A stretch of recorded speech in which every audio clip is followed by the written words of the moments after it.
Hello students, let's proceed the studies of our subject Indian banking system and our today's topic is agricultural credit. Okay, अब हम लोग सबसे पहले समझते हैं कि क्रेडिट का मतलब क्या होता है। जैसे कि अगर जनरल भाषा में बात की जाए तो क्रेडिट क्या है? यह एक वेल्थ का ट्रांसफर है, फंड का ट्रांसफर है। मीन्स कैसा ट्रांसफर है? टेम्पररी ट्रांसफर है। Credit means a temporary transfer of wealth or funds from one person to another. Okay, ऐसे लिखा हुआ भी है। Credit is obtaining control over the use of money at the present time in exchange of promise to repay it at some future time. Okay, यह क्या है? Exchange of money है। Okay, और ऐसा एक्सचेंज ऑफ मनी है कि जो person money borrow करेगा वो एक किसी पर्टिकुलर टाइम पे मनी को रिपे भी करेगा। ओके, जैसे लास्ट में लिखा हुआ है credit involves temporary transfer of wealth. Okay, now we will discuss about agricultural credit. जैसे कि लिखा हुआ है agricultural credit is also known as agricultural finance. Okay, agricultural credit को एग्रीकल्चरल फाइनेंस भी बोलते हैं। और एग्रीकल्चरल क्रेडिट का मतलब है कि फंड को अवेलेबल कराना, मनी को अवेलेबल कराना किस चीज के लिए? एग्रीकल्चरल प्रोडक्शन में के लिए और एग्रीकल्चरल प्रोडक्शन के ग्रोथ के लिए। ओके, जैसे लिखा हुआ it is considered as separate field of study dealing with leading lending and borrowing by organisations and farmers. Means जो ऑर्गेनाइजेशंस हैं, फाइनेंशियल इंस्टीट्यूशंस हैं, कमर्शियल बैंक से और अदर फाइनेंशियल इंस्टीट्यूशंस हैं, वो क्या है? मनी लेंड करेंगे किसको? फार्मर्स को, और फार्मर्स जो है वो बोरो करेंगे। ओके, जैसे लिखा हुआ it deals with the supply and demand for funds in agricultural sector of an economy. Means agricultural sector में, किसी एक कंट्री के एग्रीकल्चरल सेक्टर में मनी की क्या डिमांड है, क्या सप्लाई है, इसकी स्टडी जो है वो क्या है? एग्रीकल्चरल क्रेडिट कहलाती है। Okay, features of agricultural credit बहुत ही इंपॉर्टेंट है फीचर्स इसकी जानना, क्योंकि देखिए एग्रीकल्चरल क्रेडिट जो होता है वो दूसरे क्रेडिट से थोड़ा सा डिफरेंट होता है। एग्रीकल्चरल क्रेडिट में जैसे कि जो गवर्नमेंट है, जो अथॉरिटी है, वो भी थोड़ा सॉफ्ट कॉर्नर रखती है। ओके, क्योंकि मैक्सिमम जो फार्मर्स है वो थोड़ा सा इकोनॉमिकली वीक होते हैं, और ये जो हमारे देश में एग्रीकल्चर जो है वो ज्यादातर एरिया में मॉनसून पे डिपेंडेंट है। और ऐसा होता है, जैसे आप इस ईयर 2021 में देख रहे हैं, काफी ज्यादा एक्सेसिव रेनफॉल हो रहा है। एक्सेसिव रेनफॉल होना भी एग्रीकल्चर के लिए सही नहीं है, और रेनफॉल कम भी हो यह भी एग्रीकल्चर के लिए सही नहीं है। सो एक सफिशियंट रेनफॉल होना जरूरी है, और ये सफिशियंट रेनफॉल होना हर ईयर पॉसिबल नहीं हो पाता है। तो देखते हैं हम लोग इसके फीचर्स को। It is not meant merely for more production but also raise the productivity of farm resources. Okay, means agricultural credit है यह सिर्फ उसी पे कंसंट्रेटेड नहीं है कि प्रोडक्शन पे, साथ में जो भी फार्म के रिसोर्सेस हैं, जैसे कि लैंड है, मशीनरी है, फार्मर है, उनका वो सब रिसोर्सेस, उनका भी प्रोडक्टिविटी बढ़े। Now next one is it is not a mere loan or advance, but it is an instrument to promote the well-being of the farming community. Means यह इसको ओनली लोन एंड एडवांस के तौर पे नहीं देखा जा सकता है। यह किस लिए है? कि ये जो अच्छाई के लिए, किसकी अच्छाई के लिए? जो फार्मर्स है, जो फार्मिंग कम्युनिटी है, उनके अच्छाई के लिए, उनके वेलफेयर के लिए। Okay, agricultural credit.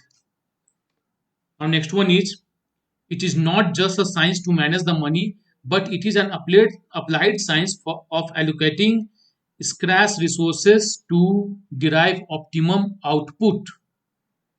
ओके, जैसे कि जहां क्रेडिट की बात होती है तो क्रेडिट में जनरली सोचते हैं कि हाँ मनी का लेना देना। ओके, ये तो होता ही है, लेकिन एग्रीकल्चरल क्रेडिट में जो मनी है, जो मनी का बोरोइंग एंड लेंडिंग है, उसके साथ साथ यह भी है कि जो हमारे रिसोर्सेस हैं, जो एग्रीकल्चर में मैक्सिमम नेचुरल रिसोर्सेस का यूटिलाइजेशन होता है, सो उस रिसोर्सेस का ऑप्टिमम यूटिलाइजेशन हो और उससे ऑप्टिमम आउटपुट हमें रिटर्न में मिले।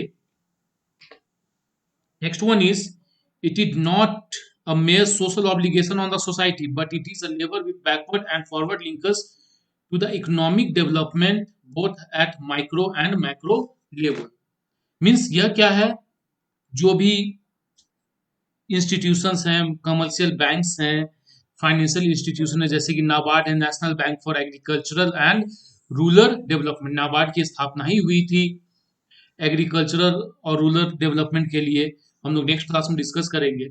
सो ऐसा नहीं कि बस ये सोशल ऑब्लिगेशन है, साथ में बैकवर्ड एंड फॉरवर्ड लिंकेज। जैसे कि बैकवर्ड लिंकेज हो गया, मान के चलिए किसी फार्मर के पास फंड नहीं है, पैसे नहीं है सीड खरीदने के लिए, फर्टिलाइजर्स खरीदने के लिए, देन जब उसे पैसे मिल गए, देन वो क्या कर सकता है, बीज खरीदेगा, फर्टिलाइजर्स खरीदेगा, कुछ एग्रीकल्चरल इक्विपमेंट को बोरो करेगा या फिर खरीदेगा। ओके, देन इससे क्या हुआ, उसके पास फंड आया, उसको उसका एक रोजगार हुआ, है ना।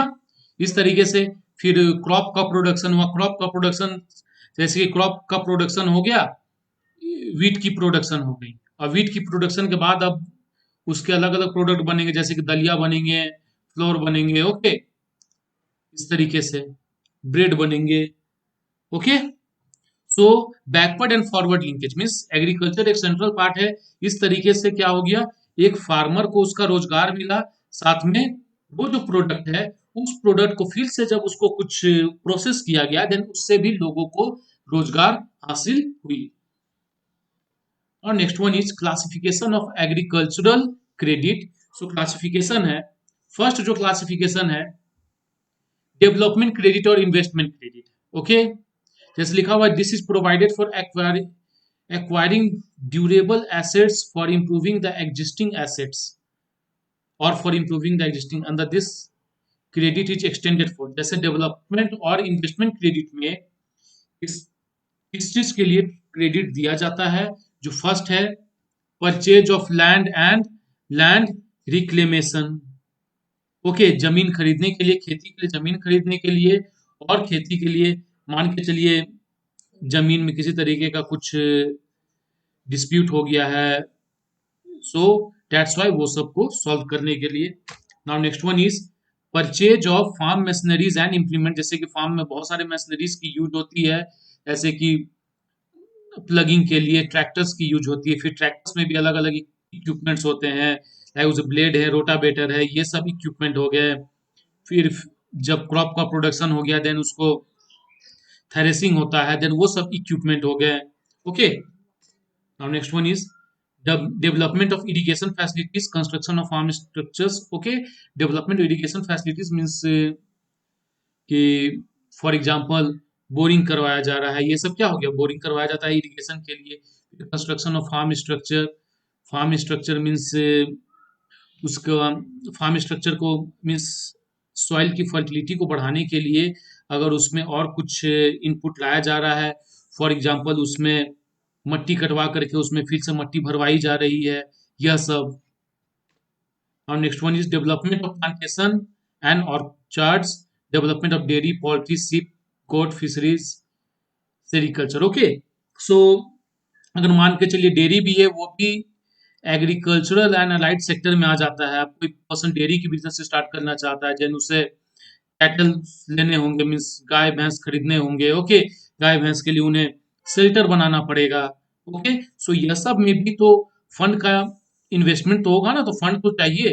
सो फाइनेंशियल इंस्टीट्यूशंस की तरफ से जो हमें जो फार्मर्स को क्रेडिट मिलेगा, देन उससे उन्हें सहायता मिलेगी।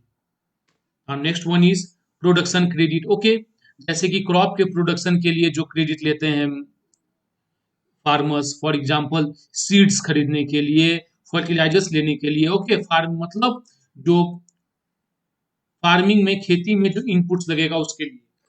और next one is marketing credit. Okay, marketing credit जैसे कि गुड्स का प्रोडक्शन तो हो गया फार्म में, क्रॉप का कल्टीवेशन तो हो गया फार्म में, लेकिन अब उसको कंज्यूमर तक पहुंचाने के लिए भी तो खर्च लगेगा, देन उसके लिए मार्केटिंग के लिए। Next one is consumption credit. क्योंकि बहुत सारे फार्मर्स होते हैं कि जो कि अगर अगर जो खाते भी हैं, मान के चलिए चावल भी खा रहे हैं, रोटी भी खा रहे हैं, देन अपने ही फार्म का कल्टीवेटेड राइस वो खाते हैं, अपने ही फार्म का कल्टीवेटेड व्हीट का वो रोटी खाते हैं, सब्जी भी अपने कल्टीवेटेड फार्म का, सो कंजम्पशन के लिए भी किसान जो है वो क्रेडिट लेते हैं, और कुछ जो बचता है कंजम्पशन के बाद उसको सेल करके वो जो उन्होंने लोन लिया है, क्रेडिट लिया है, उसको वो रिपे करते हैं। ओके, सो ये एग्रीकल्चरल क्रेडिट के टॉपिक हम लोग और आगे बढ़ाते हुए नेक्स्ट क्लास में हम लोग पढ़ेंगे NABARD, national bank for agricultural and rural development के बारे में। Okay students, thank you.